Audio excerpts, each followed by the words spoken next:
In this video, we're taking a closer look at the Nubbin device and the mysterious TKR Systems website that's been making waves online. At first glance, everything looks surprisingly legit. The design, branding, and marketing are polished and futuristic, and it really feels like something straight out of a real tech launch. But that's exactly the point, because it isn't real.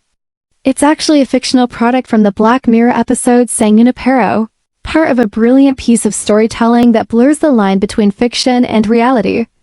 Recently, the appearance of the site tckrsystems.tech reignited interest and confused a lot of people who thought it might be an early release of revolutionary new tech. The marketing is incredibly well done, with emotionally charged copy and an eerily authentic tone, which adds to the confusion. Some users found the ads captivating but also misleading, while others appreciated the clever nod to the show's universe. So is it a scam?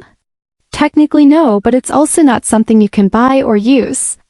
It exists purely as an immersive part of a fictional world, and whether that's clever marketing or deceptive branding depends on how you look at it.